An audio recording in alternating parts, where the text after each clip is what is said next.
The Pantheon Difference. An MMO evolved.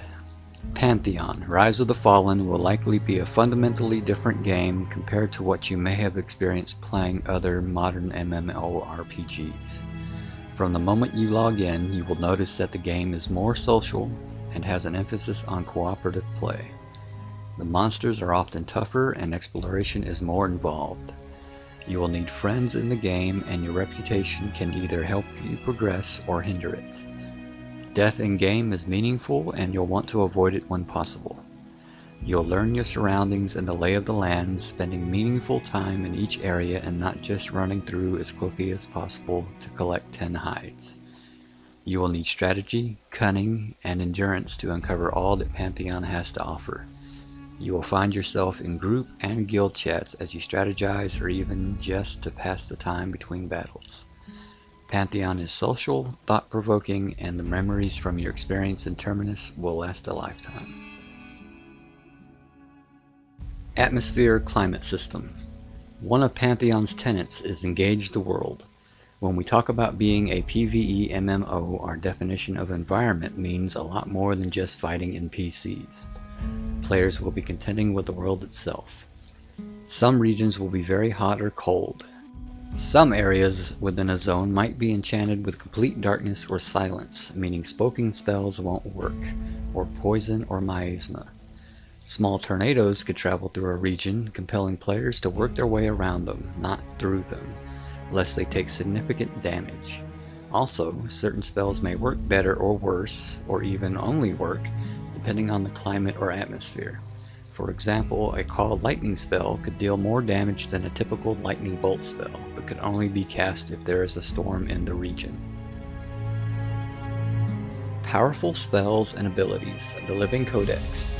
In MMOs, it is common to find rare items out in the world by adventuring or by crafting, but abilities and spells are more often learned from trainers or even just given to a player when his or her character levels up. In Pantheon, however, many of the more rare and exotic spells and abilities are found not at the local trainer, but from a wise sage hiding in the depths of a dungeon or at the top of a remote tower. Dynamic NPC encounter groups. The world is not static and unchanging. Every day is not Groundhog Day.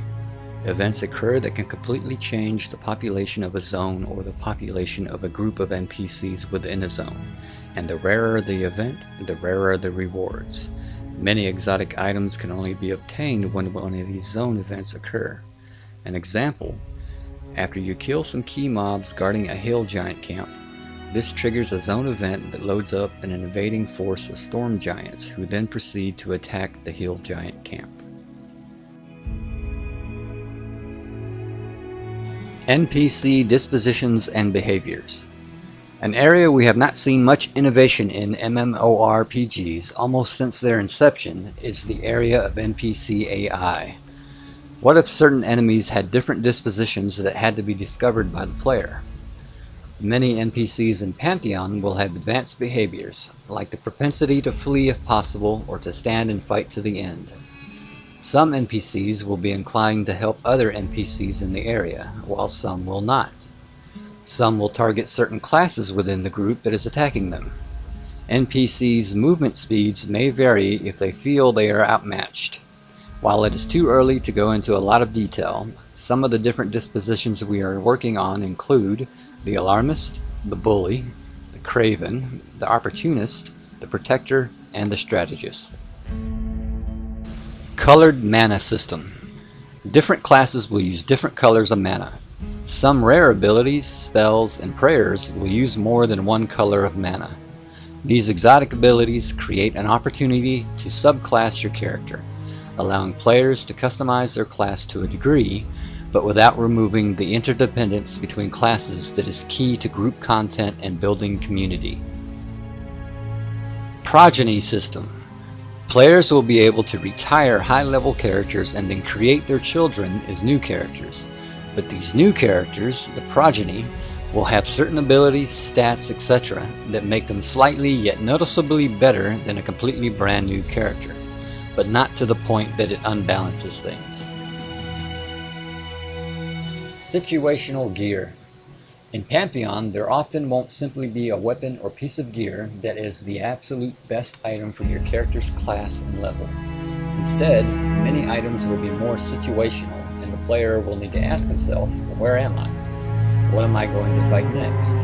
And who in my group is what class, and what items do they have that may help defeat the next encounter?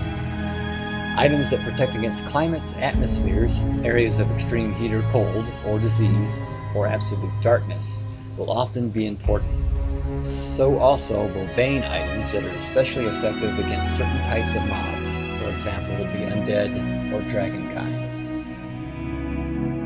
The Perception System. One of the most profound things about Pantheon is how we are designing the game from the ground up, so that the environment truly matters.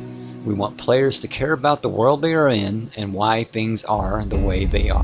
When you think of MMOs, when is the last time you discovered the meaning or the history or the secrets of a person, place, or event without being told by a text box?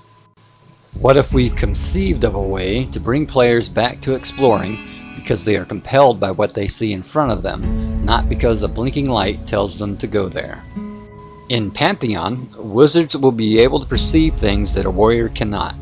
Through prayer, a cleric may gain insight into an area or a creature that a rogue could never know.